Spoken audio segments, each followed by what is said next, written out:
საბურთალოზე მდებარე მაცხოვრის ამაღლების სახელობის ტაძრის წინამძღვარი დეკანოზი კახაბერ გოგოტიშვილი შემოგვიერთდა. დაგლოცეთ მამა კახაბერ, მადლობა რომ გვესტუმრეთ. მერთმა დაგლოცოთ, პირიქით მადლობას გიხდით მოწვევისთვის და მოგესალმებით თქვენ და ჩვენს ვირფას მაყურებელს. მამა კახაბერ, ჩვენ დღეს გვინდა ვისაუბროთ აღდგომის დღესასწაულის არსზე, გვიახლოვდება აღდგომის ბრწყინვალე დღესასწაული, რომელიც არის ცენტრალური მოვლენა სამყაროში და ჩვენი მთავარი დღესასწაული და განსაკუთრებულია, რა თქმა უნდა, სამზადისიც. აქვე მოგილოცავთ, რა თქმა უნდა, გუშინდელ ხარების დღესასწაულს, რომელიც არის დასაბამი, ხო, ყველა დღესასწაულისა და სიხარულისა, იმედის დღესასწაული და აი ამ დარჩენილ პერიოდზე რომ გვესაუბროთ ჯერ, აი ბზობა გვიახლოვდება, მანამდე ლაზარეს შაბათი და შემდგომ უკვე ძალიან რთული პერიოდი, ყველაზე რთული პერიოდი წლის განმავლობაში და მძიმე პერიოდი, ვნების შვიდეული, რომელიც დაგვირგვინდება აღდგომის ბრწყინვალე აღდგომით.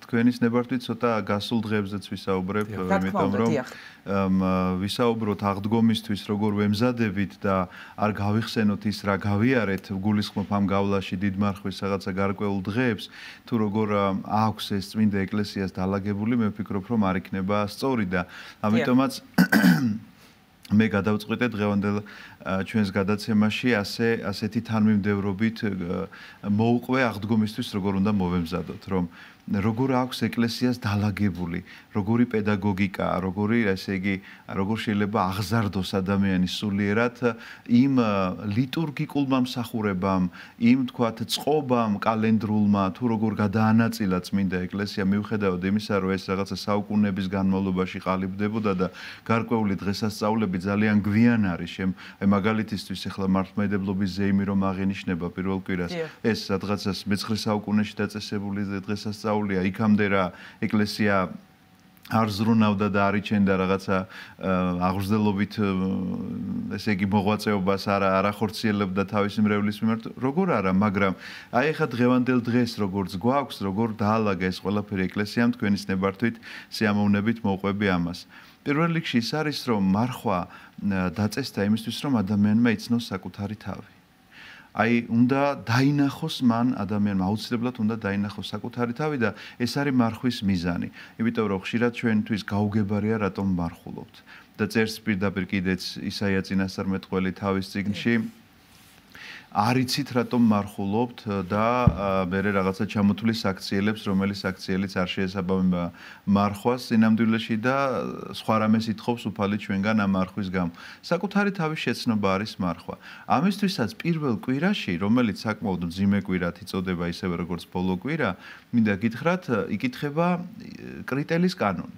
ამ კრიტელის კანონი დარწმუნებული ვარ, აქ ბევრჯერ გაჟღერდებოდა და შეიძლება მამებმა განმარტებაც კი გააკეთეს თქვენი გადაცემის საშუალებით, მაგრამ ორიოდე სიტყვით მაინც ვიტყვი. საკუთარი თავის შეცნობის ერთ-ერთი საუკეთესო საშუალებაა. კრიტელს აქვს დაწერილი პატარა ჩათვალეთ ესე ტროპრები, პატარა ესეთი შედგენილია რაღაც როგორც ძლისპირები ესე საკითხავი.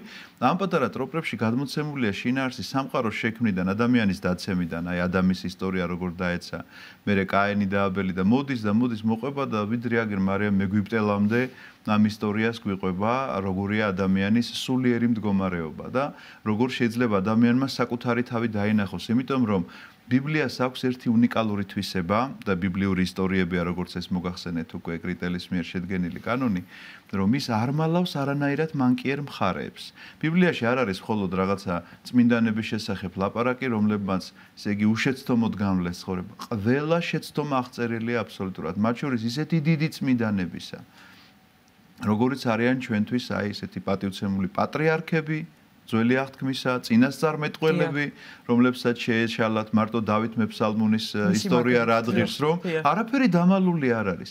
ამიტომაც შენ გთავაზობს პირდაპირ კრიტელის კანონის ეს კითხვა, რომ იპოვოს საკუთარი თავი. მაგრამ თუ მართლა აღმოჩნდება, რომ ადამიანი საკუთარ თავს იპოვის, ეს ისეთი ზღვარია, სასოწარკვეთილებაში რომ არ ჩავარდეს, ამისთვის არსებობს მართლმადიდებლობის ზეიმი. პირველივე კვირას, იმიტომ რომ მართლა რეალურად ასე არის. შეიძლება არ ფიქრობდეს ადამიანი საკუთარ სულიერ მდგომარეობაზე და ეს იყოს რაღაცა უკიდურესი მემარჯვენეობა, მოკლედ მოსდით ესე დავარქვათ და თუ მან რეალურად დაინახა რა სულიერ მდგომარეობაში იმყოფება, შეიძლება ჩავარდეს სასოწარკვეთილებაში. ამიტომ ძალიან ძნელია ამ შუახაზის დაჭერა. ამიტომაც ეკლესია გაამხნევებს მორწმუნეს, რომ თუ კი მართლა იპოვე შენი თავი, ნუ გეშინია, მართლმადიდებლობა არის ჭეშმარიტება. ეს არის ის სარწმუნოება, რომელსაც შენი გადარჩენა შეუძლია. მიუხედავად იმისა, რა მდგომარეობაში ხარ. და აი ესეთი გახლავთ ეს პირველი კვირა. შემდგომი კვირა არის გრიგოლ პალამას ხსენება და პალამას სწავლება იყო ისიხაზმის შესახებ. ეს არის განსაკუთრებული მოღვაწეობა, როდესაც ადამიანმა უნდა ისწავლოს ლოცვა. ოღონდ ჩვენ უნდა განვასხვაოთ, აი ჩვენ მაყურებელს უნდა უთხრათ, რომ რა არის გამართულად ტექსტის კითხვა და რა არის ლოცვა. ეს ერთმანეთთან კავშირში არ არის მინდა გითხრათ, იმიტომ კავშირში შეიძლება იმდენად არის, რომ ლოცვის ტექსტს კითხულობ, მაგრამ ლოცვის ტექსტის კითხვა არ ნიშნავს იმას, რომ შენ უკვე ლოცვა ისწავლე. ეს არის ერთგვარი ქრესტომათია, შეიძლება ითქვას, წმინდა მამების მიერ დაწერილი ლოცვები, გახლავთ ერთგვარი ქრესტომათია, რომლითაც ჩვენ ნამდვილი ლოცვა უნდა, ჩვენმა სულმა უნდა ისწავლოს ლოცვა. ამიტომაც მთელი ეს იქ ძალიან ბევრი ტრაქტატებია და დაწერილი აქვს, განმარტებები აქვს გრიგოლ პალამას იქ რაღაცა დავაიყო საღვთო ნათლის ხილვის შესახებ და ამებს ახლა არ დაუბრუნდები, არ ჩაუღრად ერთ მარტივ ფორმულირებას ვიტყვი, რომელიც შეიძლება გამოადგეს თითოეულ ჩვენგანს, პირადად ჩვენ და ჩვენს მაყურებელს, თუ რას ნიშნავს, რომ იცი თუ არა ლოცვა. ასე უნდა შეამოწმოს მან საკუთარი თავი. თუ კი ჯერ კიდევ სხვის ცოდვებზე ლაპარაკობ, ესე იგი ცოდვა არ გისწავლი, ლოცვა არ გისწავლი. იმიტომ რომ შენ თუ საკუთარი თავი დაგინახავს, მაშინ სხვის ცოდვებზე ნამდვილად არ გექნება არც დრო ლაპარაკისა, არც განწყობა და არც სურვილი, იმიტომ რომ თუ კი საკუთარ თავს ხედავ, ესეთი რამ არ ხდება და აი მაშინ იწყება ნამდვილი ლოცვა, იმიტომ რომ სანამ ადამიანი მოდი ესე ვთქვათ, არ ჩავარდება რაღაცა ჭაში, ჯურღმულში, იქამდე ყვირილს ხო არ იწყებს, კაცო, დადის შეიძლება მშვიდ, მაგრამ თუ კი ჩავარდა იქ და ხედავს, რომ ამოსასვლელი გზა არ არსებობს და შველა სჭირდება, მაშინ იწყებს სწორედ მოხმობას, რომ დამეხმარეთ ვინმე გამოვლენს ხმა გააგონოს. სწორედ ასეთია მდგომარეობა. თუ კი დაინახავს ის საკუთარ სულს, სხვაზე არ ელაპარაკებს და ნამდვილ ლოცვას მაშინ დაიწყებს და ეს ლოცვა იქნება ესეთი ამოძახილი, როგორ ამოძახილსაც ესეთ გაჭირვებაში მყოფი ადამიანი ნამდვილად ლოცვა გვასწავლის ლოცვას, ხო? დიახ, ნამდვილად ასე არის. ეს არის ნამდვილი ლოცვა. შემდეგი კვირა არის ჯვრის თაყვანისცემის კვირა. მესამე კვირა გახლავთ ეს დიდმარხვისა და მე კიდე ერთხელ გავიმეორებ, რომ დარწმუნებული ვარ ეს კვირეები ალბათ განმარტეს, მაგრამ მოკლედ თუ შეიძლება თქვენი ძალიან კარგია რომ გვახსენებ კიდევ ერთხელ. ამის შეხსენების გარეშე შეუძლებელია აღდგომამდე მივიდეს ადამიანი, ანუ მის მზადებაზე თქვას ნამდვილად რა სჭირდება ადამიანს, როგორ უნდა მოემზადოს. რა არის ჯვრის თაყვანისცემა? ესე იგი წარმოვიდგინეთ, რომ ჯვარცმა არის გამობრძანებული, დავბრძანებულია ტაძარში და შემსვლელ გამომსვლელი, მიდის ამ ჯვარცმასთან. ისედაც ჯვრის თაყვანისცემა ყველა ტაძარში ჯვარი არის აღმართული და თუ კი არ იცის ადამიანმა ისტორია, ელემენტარულად უნდა დაინტერესდეს. მაშინ ადამიანობამ უნდა გაიღვიძოს, რომ აი ვიღაც კაცი, რომელსაც არ ვიცნობ და არ გამიგია მის შესახებ არაფერი, მიჭედებული არის ასე ხეზე. აი მიზეზმა ხო უნდა დამაინტერესოს რატომ, რისთვის, ვინ მიაჭრა. თუ კი არ იცის მან ამ ისტორიის შესახებ არაფერი. სხვათა შორის მინდა გითხრათ, რომ ძველ აღთქმაში, როდესაც იყო სისხლიანი მსხვერპლშეწირვის წესი, ესეც ერთგვარად გამოღვიძება იყო შენში ადამიანობისა. სხვა მეტი კი არაფერს არ ემსახურებოდა. თქვენ ფიქრობთ, რომ გულისხმობს საზოგადოება შეიძლება ფიქრობდა კიდეც, რომ ღმერთს ესაჭიროება ეს სისხლიანი მსხვერპლი და რაღაცა ამ ცხრის დაკლით თუ ხარის დაკლით რაღაცა ღმერთი კმაყოფილი ხდებოდა. არა, აქ საუბარია იმაზე, რომ როდესაც ადამიანი შესწოდავდა და მის ნაცვლად ეს უდანაშაულო ცხარი უნდა დაკლულიყო, სულ ცოტა ადამიანობას უნდა გაეღვიძა მასში. და ეთქვა, რომ კაცო მე დავაშავე, ამას რატომ კლავთ? და თუ კი არ იცის ადამიანმა უნდა გამოიძიოს, ადამიანურმა გაიღვიძოს მასში და თქვას, რომ რატომ არის ეს კაცი აქ მიჭედებული, რატომ არის ნაწამები და თუ კი იცის ეს ისტორია, მაშინ ჩვენ რომ ლაპარაკობდით, რომ უნდა ვისწავლოთ ლოცვა, ერთია რომ ვისწავლოთ ლოცვა, მაგრამ მეორეა რომ რა უნდა ვითხოვოთ უფლისგან. აი ხა ჯვარცმასთან დამდგარი ადამიანი, როგორ ფიქრობთ, რა შეიძლება ითხოვდეს? რომელმაც გაიაზრა მთელი ის ისტორია, რომ სრულიად უდანაშაულო, მას რომ არაფერი ჩაუდენია და ჩვენთვის, ჩვენი გამოხსნისათვის ჯვარზეა მიჭედებული და მე შეიძლება დავდგე მასთან და რა ვთქვა, რომ კარიერაში მჭირდება წინსვლა? თუ რაღაცა ტკივილი მაქვს ახლა მე ისეთი, რომელიც გადატანაც ძნელია და ვეუბნები ამას ის ჯვარცმულს, რომლის ტკივილიც განუზომლად დიდია, ვიდრე ჩემი ტკივილი. თუ სულიერად, იმიტომ რომ ის ზუსტად სულიერად ხედავდა ამ ადამიანების მდგომარეობას, მისი ჯალათების მდგომარეობას. შესაბამისად, განუზომლად დიდი იყო მისი სულიერი ტკივილი. როგორ შეიძლება რომელიმე ადამიანის სულიერი ტკივილი შეედრებოდეს ამას?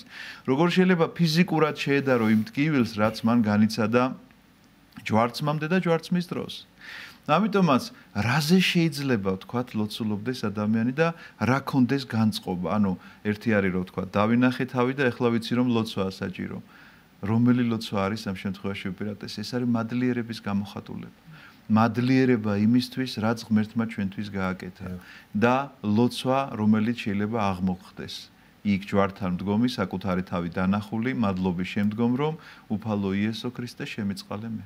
ეს არ გვესმის და არ გამოგდის ხომ ალბათ ყველაზე ადამიანი. ხო და აი ამიტომაც დავიწყე ჩვენი საუბარი ამით და კვლავ შევახსენებ ჩვენს მაყურებელს რომ აი ეს ნამდვილი პედაგოგიკაა, რომელიც ეკლესიამ აი ესე გათვალა საუკუნეების განმავლობაში ყალიბდებოდა ეს რომ ეს მარხვა ჩვენთვის არ ყოფილიყო უბრალოდ რაღაცა კალენდრულად დადგენილი დღეები, რომელსაც სიღრმისეულად ჩვენ ასე არ ვიაზრებთ და თუ არ გავიაზრებთ ამას ესე შეუძლებელია აღდგომის დღესასწაულის შეხვედრა იმ სულიერი განწყობით რომლითაც უნდა ხვდებოდეს ამას ნამდვილად ქრისტიანი. არაფერი შეხვდები, გაგიხარდება, ალბათ კვერცხს დააჭახუნებ და ამით დამთავრდება შენი აღდგომო სიხარული, რომელიც ასე არ უნდა ხდებოდეს.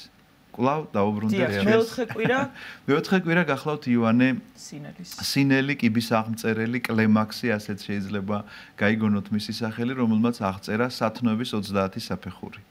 და მე მრევლს ყოველთვის ვთხოვ ხოლმე რომ შეიძლება თავიდან ბოლომდე ვერ მოასწრონ ამ კვირაში, როდესაც იოანე სინელის კვირა ამ წიგნის გადაკითხვა, თუმცა კი მარხვის განმავლობაში რომ კითხულობდნენ ძალიან სასარგებლო იქნება და ვეუბნები რომ იმ კვირაში ერთი თავი მაინც, თუნდაც აი მეხუთე თავი სინანულს ეძღვნება და ერთი თავი მაინც წაიკითხონ. ეს არის ის სულიერი საფეხურები, რომელსაც უნდა გადიოდეს ადამიანი თავის ცხოვრებაში.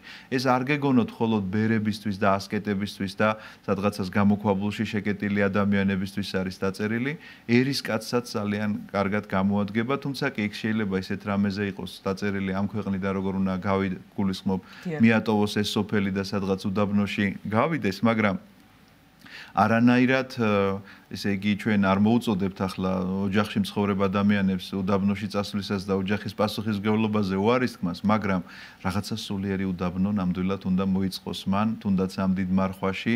ერში, რა თქმა უნდა, ეს სულიერი უდაბნო არ გულისხმობს სადღაცას დღეში განმარტოებას, არამედ გულისხმობს იმას, რომ გამონახოს უნდა ისეთი დრო, თუნდაც მაშინ, როდესაც სახლში ყველას ძინავს.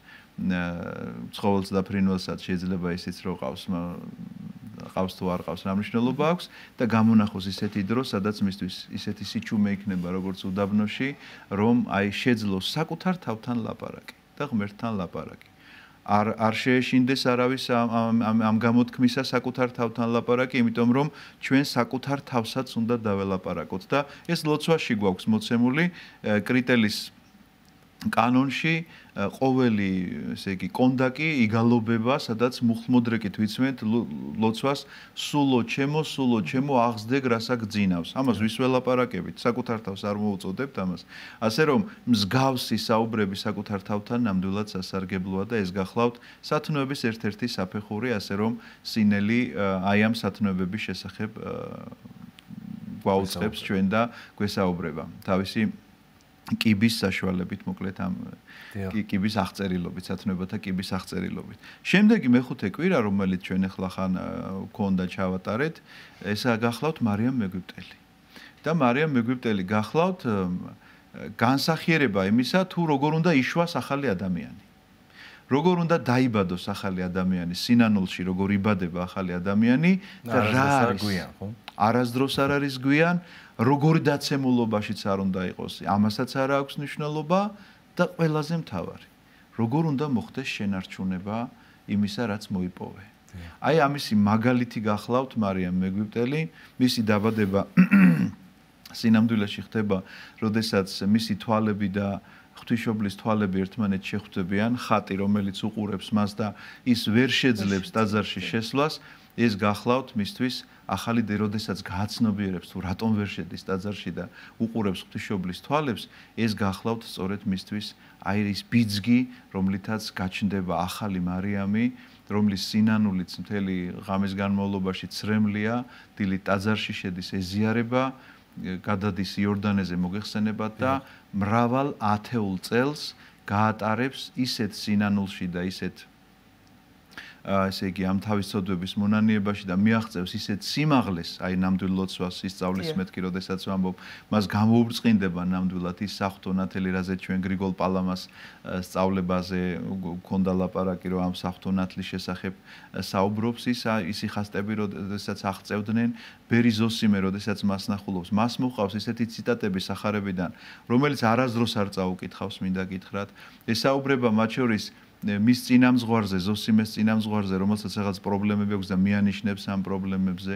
როგორი საჭირო იყო ზოსიმესთვისაც ამ ადამიანთან შეხვედრა, იმიტომ რომ ზოსიმე, რომელიც ბავშვობიდან მონასტერში იზრდებოდა, ფიქრობდა, რომ გარკვეულ სიმაღლემდე იყო მიღწეული სულიერებისა და აღმოაჩინა, რომ ქალი, რომელსაც საერთოდ ისეთი ცხოვრება ჰქონდა გავლილი, აგერ ლოცვის დროს ჰაერში იწევა და მიხვდა, რომ საერთოდ არ არის დამოკიდებული შენ საცხოვრობ, თავარია როგორ ცხოვრობ.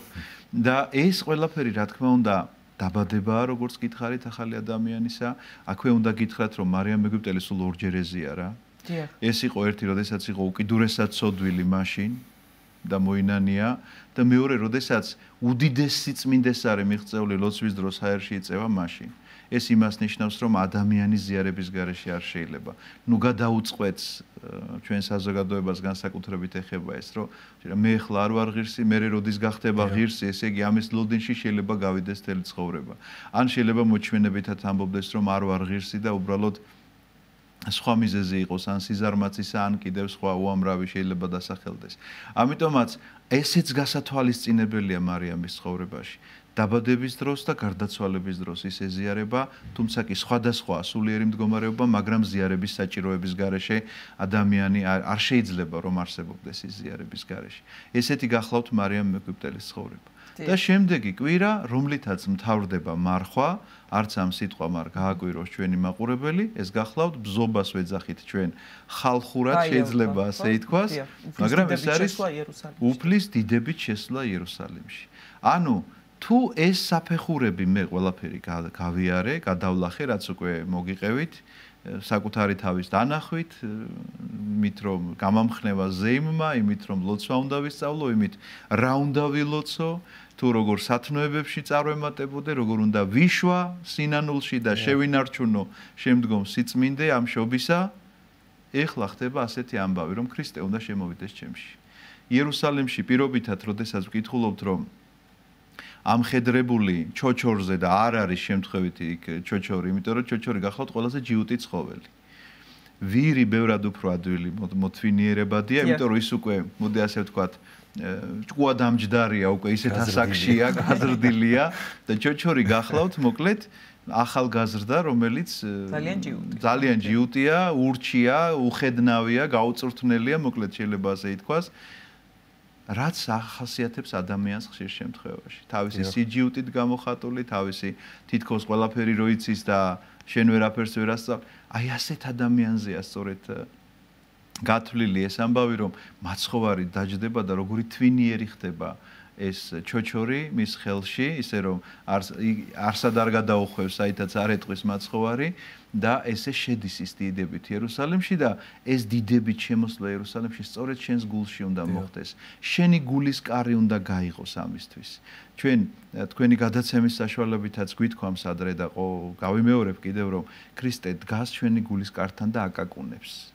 და ეს კარი მხოლოდ შიგნიდან იღება, გარედან არ იღება. არ ძალადობს ქრისტე არავითარ შემთხვევაში თავის თავს, ასე არ შემოანგრევს აი ამ კარს, გამორიცხულია, პირიქით შენთან აკაკუნებს, თუ ეს გზა გამოიარე ადამიანო, ეხლა გულის კარიც უნდა გააღორო, ქრისტე შენში შემოვიდეს, სხვაგვარად შენ ვერაფრით ვერ შეიგრძნობ იმ დარჩენილ დღეებს, რომელსაც ჩვენ ვნების კვირეულს უწოდებთ, ვნების შვიდეულს უწოდებთ, იმიტომ რომ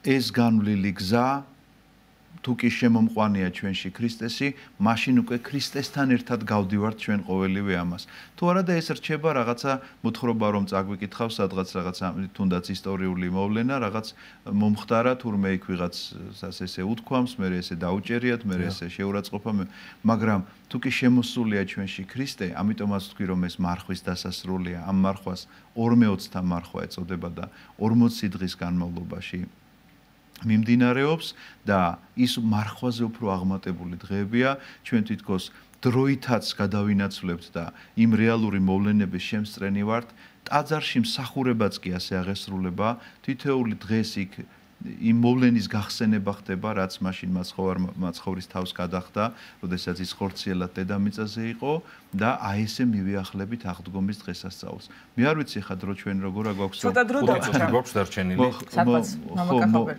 და აი თანაგანცდაზე მინდოდა რომ მეკითხა ჩვენ ძალიან ხშირად ვსაუბრობთ რომ ამ დღეებში ვთქვათ ნებიშვიდეულში რომელიც არის ყველაზე მძიმე დღეები წლის განმავლობაში უნდა ვიყოთ თანაგანცდელი იესოს ნებისა და აი იმ დღეების სიმძიმის აი რა გვეხმარება ამაში და აი უბრალოდ რო სიტყვები არ იყოს ვთქვათ როგორ ვლინდება ეს ადამიანის აქციელით თუ ქმედებით როგორ უნდა ვიყოთ თანაგანცდელნი ამისთვის გულის მომზადება საჭირო რაზეც გარკვეულწილად ჩვენ უკვე ვილაპარაკეთ ეს ერთი და მეორე ყველას ურჩევდი რომ არ დააკლდნენ აი ამ ბოლო კვირის მსახურებებს. ნუ შეძლებს დაგვარად მესმის რომ ადამიანს შეიძლება ესეთი სამსახური კონდეს და ფიზიკურად ვერ ახერხებდეს, მაგრამ აი როგორც კი მოიხელთებს რაღაცა გარკვეულ დროს, მაშინვე ეცადოს რომ მსახურებაზე გაიქცეს, იმიტომ რომ მთელი ეს დღეები მსახურებები მიმდინარეობს ყველა ტაძარში კვირის ამ ბოლო დღეებში, როგორც უკვე ვთქვი, გახსენებაა თითოეული დღისა და ეს რაღაცნაირად გამოგზაურებს ქრისტესთან ერთად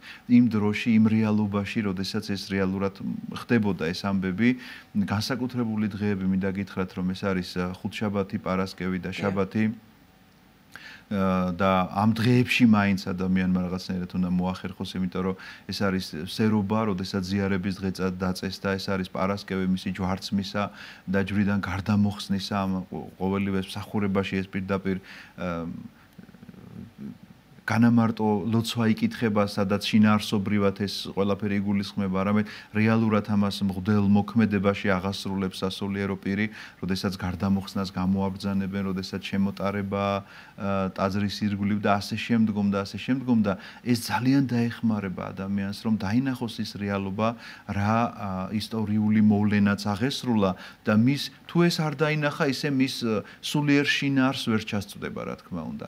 ამიტომაც ეს მსახურება გარეგნული აღარ დარჩება მისთვის, იმიტომ რომ ნამდვილად გააშინაარსებს და ნამდვილად უფრო მეტ სიღრმეში შევა, მაგრამ რაც მთავარია, როგორ რა დაგვეხმარება, ეს არის ფიქრი. და ეს არის საკუთარ თავთან საუბარი, რომლის შესახებაც გითხარით, რომ სულო ჩემო, აღზრდე რასაკ ძინავს, აღსასრული მოახლოებულ არს, როგორც გალობს ამას ანდრია კრიტელი. გვასწავლის ანდრია კრიტელი ამ გალობაში, სწორედ ასეთი შეძახილი საკუთარ თავთან, ასე უნდა გაამხნევოს მან ბოლო კვირაში საკუთარი თავი და ნამდვილად გამუდმებით უნდა ახსოვდეს ქრისტეს ვნება. ყოველ დღე, რომ განცდა კონდეს ამისა და რამდენადაც მეტად და სიღრმისეულად განიცდის ამას, იცოდეთ რომ აღდგომა მისთვის უფრო მეტად ნუგეშინის მცემელი იქნება და აღდგომა უფრო მეტი სიხარულის მომცემი იქნება, ვიდრე ჩვეულებრივი ადამიანისთვის, რომლისთვისაც ეს ნებიშვიდეული ჩაივლის როგორც ჩვეულებრივი კვირა. დიახ, და ამ დღეებში ჩვენ ამ მძიმე დღეებშიც გვახსოვს, რომ აღდგომა არის გარდაუვალი და ეს სიხარული მაინც შინაგანად მიუხედავად მძიმე დღეებისა თან გვდევს, ხო, რომ აღდგომა არის გარდაუვალი. ეს რომ არ იყოს სასოწარკვეთილება გარდაუვალი იქნებოდა, იმიტომ რომ ესე იგი ხედავდე მხოლოდ სიკვდილს, სისხლს, გაცემას, ღალატს, ესე იგი ადამიანობის დაკარგვას, ადამიანის სახის დაკარგვას და ამის შემდგომ ნუგეში არ კონდეს ადამიანი ამას ვერ გადაიტანდა ნამდვილად. და რა მოხდა აღდგომით, კაცობრიობას რა მოუტანა, რამდენიმე სიტყვით ბუნებრივია ჩვენ ვეღარ მოვაწყებთ რომ არსზე სრულყოფილად დღეს კიდევ ვისაუბრობთ, მაგრამ აი რა მოხდა შაბათ დღეს ხომ და შემდგომ აღდგომის დღესასწაულით კაცობრიობას რა მიეცა და რა მოუტანა ამან. დიახ, თვითონ კონკრეტულ შაბათზე ჩვენ ძალიან მოკლედ შეგვიძლია ვთქვათ რომ ეს არის გაარინდებული მთელი სამყარო შაბათს საფლავთან ვერ მიდიან, იმიტომ რომ არაფრის კეთება არ შეიძლებოდა მოგეხსენებათ ებრაული კანონების თანახმად, ამიტომაც პარასკევს საღამოს სასწრაფოდ ჩამოასვენებენ ჯვრიდან და დადებენ აკლდამაში, რომელიც იოსებ არიმათიელს თავისთვის ჰქონდა მომზადებული და დაუთმო მაცხოვარს და შაბათს ისინი სხედან და ელოდებიან მოკლედ როდის დაღამდება შაბათი, რომ სათანადო პატივით დაგრძალონ თავიანთი მოძღვარი და დილით როგორც კი ირიჟრაჟებს ერთ შაბათს ამას ჩვენი სახარება ასე იწყება, ერთ შაბათი გახლავთ კვირა დღეს, რასაც უწოდებთ ჩვენ და მიდიან და ხედავენ პირველად ესე იგი მენელსაცხებლე დედები და შემდგომში უკვე მოციქულები რომ საფლავი ცარიელია და ანგელოზი ახარებს რომ ქრისტე აღდგა. ეს გახლავთ უდიდესი მოვლენა. კუდრეთით აღდგომა ძველაღთქმაშიც არაერთ გზის გვინახავს ჩვენ, რომ მაგალითად ილია წინასწარმეტყველმა გააცოცხლა მიცვალებული ელისე წინასწარმეტყველმა გააცოცხლა იქ რაღაცა ელისეს ძვლებთან მის საფლავში რომ მიცვალებული ჩადეს, იმანაც კი ესე გაცოცხლდა ადამიანი. ქრისტეს ცხოვრებაში ჩვენ ხედავთ რომ სამი მიცვალებული გაცოცხლდა, მათ შორის ლაზარე, რომელიც 4 დღეს მკვდარია, მაგრამ საკუთარი თავი აღადგინა ადამიანმა. კუდრეთით ეს იმას ნიშნავს, რომ ეს არ არის ჩვეულებრივი ადამიანური, ეს არის ღვთაებრივი მოვლენა, რომელიც აღესრულა და ამ აღსრულებით უნდა დარწმუნდე, რომ ეს არის სწორედ ის მესია და მხსნელი, რომელიც ღმერთმა ადამიანს აღუთქვა, რომ შენ უნუგეშოდ კი არ გადიხარ ახლა სასופევლიდან. მოვა მხსნელი, რომელიც აღგიდგენს პირველამდე მდგომარეობას და ამ აღდგინებაზეა ლაპარაკი, რომ აღდგა ქრისტე და ამოიყვანა ადამი ჯოჯოხეთიდან და შეიყვანა ცათასასუფეველში და ადამიანთან ერთად ყველა, ვისაც სწამს, რომ ის არის მესია, მხსნელი და მკვდრეთით აღდგარი მაცხოვარი. უღრმესი მადლობა, ყოველთვის განსაკუთრებით საინტერესო არის თქვენი მოსმენა. ბოდიშ გიხდით რომ გადავაჭარბე. საბურთალოზე მდებარე მაცხოვრის ამაღლების სახელობის ტაძრის წინამძღვარი დეკანოზი კახაბერ გოგოტიშვილი საუბრობდა სტუდიაში.